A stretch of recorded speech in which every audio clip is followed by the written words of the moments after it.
Good evening, ladies and gentlemen. Thank you for tuning in to the Music and Cigar Podcast. I'm your host, Eddie Roy, and this event is the Southern Cup Edition, hosted by 2412 and sponsored by Black Cigar Lounge. Let's spark up a conversation.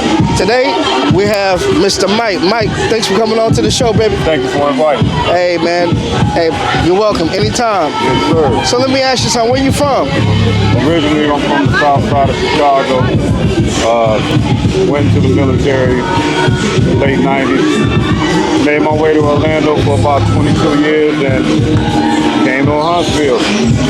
Wanted something different, wanted to be a place where black people like yourself are doing good things, big things, and just wanted to be around my people doing positive things. What can you tell the people about the event so far, since you mentioned this event? The event is immaculate, actually. You got a lot of beautiful black people out here. You got a lot of black-owned businesses out here, and they're doing beautiful things. They're creating magic out here. This is what we needed, man. This is what we needed, bro. Yeah. So let me ask you, speaking of business, do you have a business on your own? You got something cooking up? I just started an LLC. It's called Bodie Holdings. I'm about to get into multifamily real estate, commercial real estate. Also, I want to do a thing where I want to make housing affordable.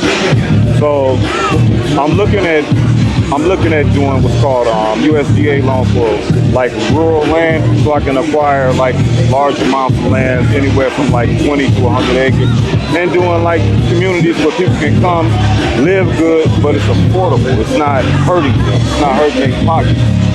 People have forgotten about it takes a community, to build a nation. Mm-hmm. And right now, everybody is for themselves. And I'm just at a point in my life where I've been around for a long time, and I'm seeing that the individuality is actually hurting us instead of building us. We're all looking at each other and wondering what to do. Well, to me, unification that's what we need to do. They don't want us in our communities, obviously. They put it on Front Street with signing this, we're getting rid of this DEI, getting rid of abolishing segregation, which I don't have a problem with at all. Right. You know what I mean? But I just want to make it about us. I've been blessed, and I want to, of course I want generational wealth, but I don't just want it for me. I want it for all of us. All of us. All of us. You know what? And that's what I'm saying. If you moved up, you wouldn't be a gatekeeper. You would seem like the type of person to put people on. Right. And that's what I appreciate about that. You know what I'm saying? Like no point in gatekeeping. Put it to you this way. There's 8 billion people on this planet, right? Right. If you wanted to make all the money and hoard it to yourself, you couldn't. You get what I'm saying? Mm-hmm. There's enough money out here for all of us to be kings and queens. Mm-hmm. And we got to stop looking down on each other. Right. You got to reach back. You know what I'm saying? Like a wise man once told me, each one teach one. Hey, only take that was a wise man. You know what I'm saying? That was a wise man. That's right. Let me ask you this, man. With the real estate, is it something that you had a passion to do, or is it just? I actually kind of bumped into it by accident because what I do is I'm a contractor. Right?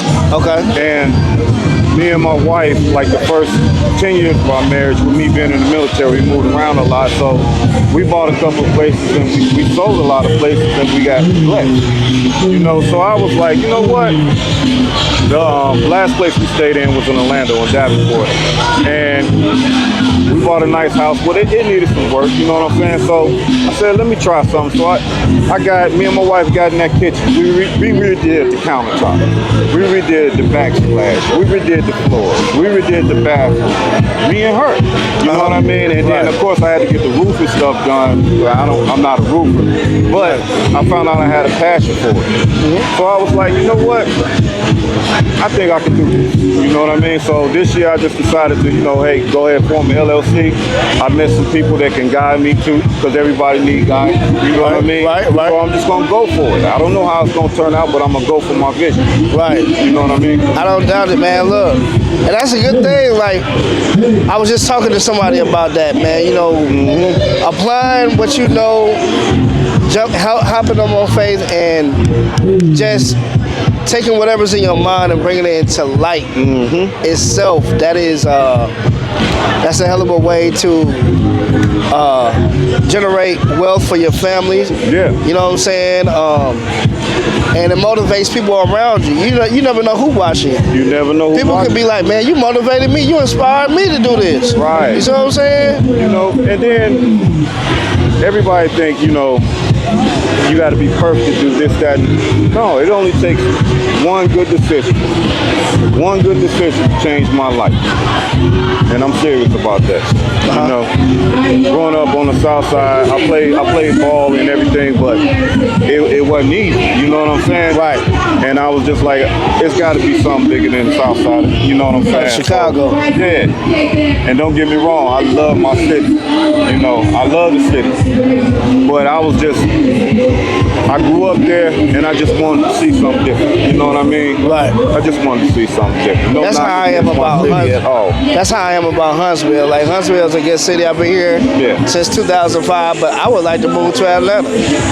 Do it. And so, you know, when I get this podcast up and running, and they generate, you know, why I wanted to, you know, move, already, then I'm gonna pack up my family, pack up my bags, and we gone. You know what I'm saying? But you can't forget about Lil Brun though. Nah, you can't. I want to put people on, and also make sure I develop some type of team and some type of establishment for myself. I want to make a name for myself. You know what I'm saying? Yep. You know, I got 2 sons and a daughter, right? And being a father and being married and having a family, I realized that we all need each other. You know what I'm saying? See my son's friends and everything, and I look at them and I look how their life going. Man, to be honest with you, it's hard out here for them, because you can get a college degree now. You can get a bachelor's degree and can't find a job in McDonald's. Just real talk. Facts. You know what I'm saying? You can have a master's degree and can't get a job that can support yourself. Facts. This is where we all need to grab and hold hands and build our own community. You know what I'm saying? Build our own bank. I don't know how many people know, but collectively in this country, black people have our GDP without anybody else in this country. We are the 15th richest nation in the entire world. Black people in this country, and we don't have none of the benefits from it. So if we start working together, you know, like this event, the people at this event, man, it will be powerful. We will be moving a lot differently. The Black Dollar, like Rick Ross, you know what I'm saying? But we already move everything. Yeah. Everybody want to dress like us. Everybody want to walk like us. Everybody want to talk like us. They all want to be us, but they want to admit it. So what we got to do is start loving ourselves and be who we are, but do it together. You know what I'm saying? That's all we need to do. It's natural for us. To be honest. You know what I'm saying? We take something from being good to great. Being great. You know what I'm saying? So let me ask you this, man. What type of cigars do you like? Will you remember your first time going into a cigar lounge? And I remember my first cigar, actually. Yeah. I was actually at this place. It's called Al Takeda. It's in Iraq. Okay. I was there as a contractor, and I was embedded with the first meth. Shout out to the Marine Corps. And shout out. Yeah, one of the master guns. You know, it was a rough day, and he came out and he was like, he gave me and a couple of guys cigars. He asked if we smoked. I was like, I don't smoke cigars. He was like, take one. You know what I'm saying? And he gave me a Drew Estates. I'll never forget. Drew Estates. It was a matter of fact, it was an acid blondie. Okay.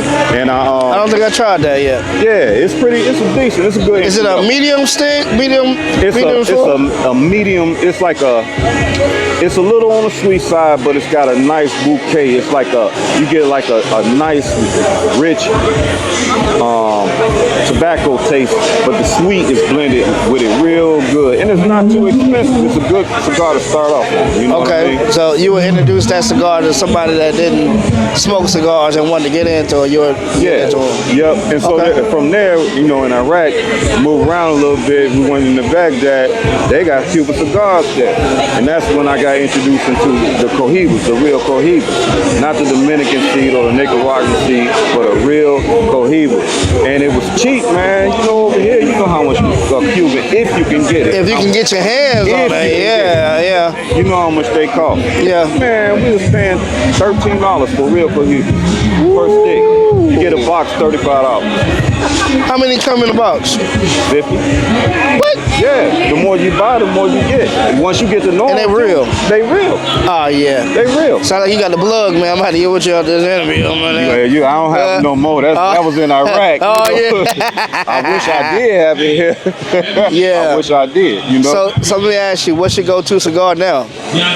Go-to? It's kind of diverse, but lately I've been on the Fat Bottom. Fat Bottom Betties? Yeah. Tell me something. Yeah. I've been on those. I've been on those a little bit, and I've been on the Crazy Alice's. Okay. But I love the 660s. You know what I'm talking about? They got the cigar, it's called a 660.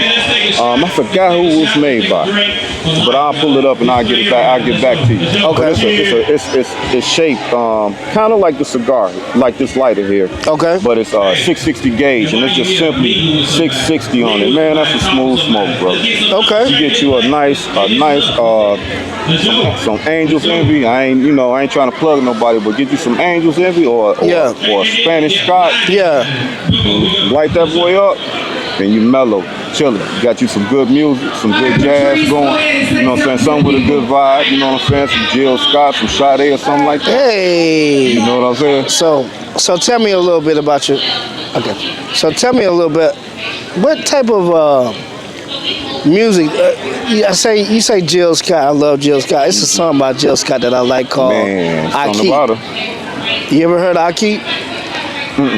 So it's off the album with the young Jill Scott with the missing tooth. Okay. It's called I Keep, man, and that song got me through a lot of things, man. And I look at music and I reflect and I sit there and I just listen to music all day, every day. That's what I love to do.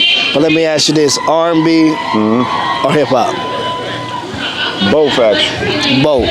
Reason why I say that is because being born in the 70s, man, when hip hop came to Chicago, it was about 1981, and there used to be this underground station. It was a college station at Kennedy King College. Yeah. It was called WHBK.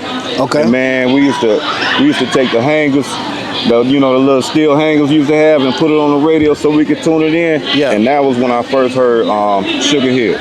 Sugar Hill. Yeah, I never heard of Sugar Hill. You never heard of Sugar Hill? Never heard of Sugar Hill. You heard of Sugar Hill. You don't remember the beat? What's the song? What's the name?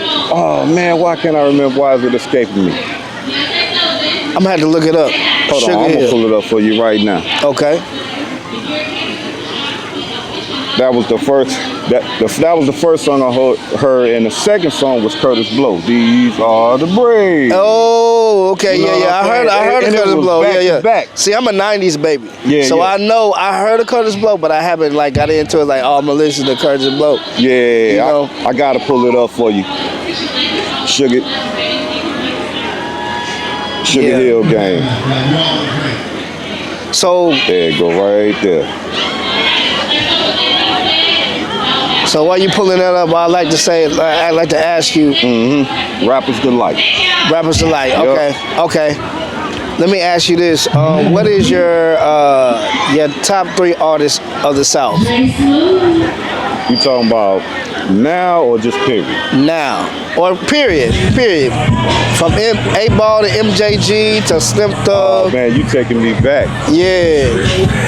Top 3 artists. First of all, it's got to be Scarface. That's the first one. Hey, what you know about Scarface, Oh, man? I grew up That on main Scarface. album Yes, was sir. hard. Yeah, that's my dude, man. It's got to be Scarface. Then I got to go with the boys, UJ Keith, with their pockets full of stone. Got a pocket full of Yeah. It's hard to name just 3, man. The South got so many talented people, so Like- many bangers, bro. Like that boy Andre 3000, like that man Andre Oh, 3000 yeah. said, we got the South got something to say. And I know you from the South got Shy, but you know, still, you know what I'm saying? It's still like that. What a lot of people don't know about Shy, the Shy is we got deep bloodlines to Mississippi. Okay. You come to Chicago, you might as well say that's North Mississippi because everybody got big family in Mississippi in Right. Chicago. Okay. And it's just that pipeline, Chicago, Mississippi, Memphis, and straight down I-57, I-55. You know what I'm saying? Okay. And that's where that pipeline came from the South. When they all came north, they came to Chicago from Mississippi. Okay. I got a huge family in Mississippi. Okay. Yeah. So you from the city? What part? Jackson, Mississippi, Bend, Mississippi, Yazoo, Mississippi. You know what Fayette? I got my fiance, man. She from Fayette. Where Fayette at? Right there, an hour away from Jackson. Okay. Yep. Hour away It from sounds Jackson. familiar. You heard of It's a Bend? small. No, I haven't. I don't know too many cities in Fayette, but like Meridian. Yeah. Oh yeah. My wife's up from Meridian. My wife yeah. from Mississippi. She from Yeah, Meridian. yeah. Yeah. So let me ask you this, man. What's your go-to? Like type of genre? You say you like soul, right? Yeah. I like soul, but my go-to used to be like When you smoking cigars. Well, when I smoke cigars, I like neo soul. Hey, I like that's neo me soul. right I there. like jazz. You know, I like Erykah Badu. I like Marshawn Ambrose, Lettucey. You know what I'm saying? Angie Stone, Music Soul Child. You know what I'm R.I.P. saying? Angie Stone. Yeah, definitely. Big shout out. R.I.P. Rest in power and rest in paradise. Yes, sir. Condolences to our family also. So is there anything you would like to tell the people about this event? Wrapping up this interview, man. What you think about the event so far? Man, I would say with this event, it's in a beautiful area. It's at a beautiful venue. It's a lot of beautiful people out here that's looking to rub elbows and just see each other and greet each other. You know what I'm saying? And also, it's a great place to interface with black business. Yes, sir. So if you didn't come this year, don't miss it next year. Please come out next year. Please come out. I'm telling you, And it's sit a down good with my turnout. man here at Music Cigar. Thank you so much, man. Thank you, Mike, for coming on to the show, bro. Most I hope definitely. your business, man, flourishes. Most definitely. And we had to connect, man. Is there anything definitely. else you'd like to say? You got an IG people want to follow or anything? No, I don't have. I got an IG, but I ain't really too bigger than that. I need to get better about that. Yeah. You know what I mean? Yeah. But y'all subscribe to my boy at Music and Cigars podcast. Please. Thank you so much. Well, ladies and gentlemen, thank you so much for tuning in to the Music and Cigar podcast at the Southern Cup, baby. And like I like to say, Music and Cigars is not just a brand, it's a lifestyle. So listen, puff, and ash. We out.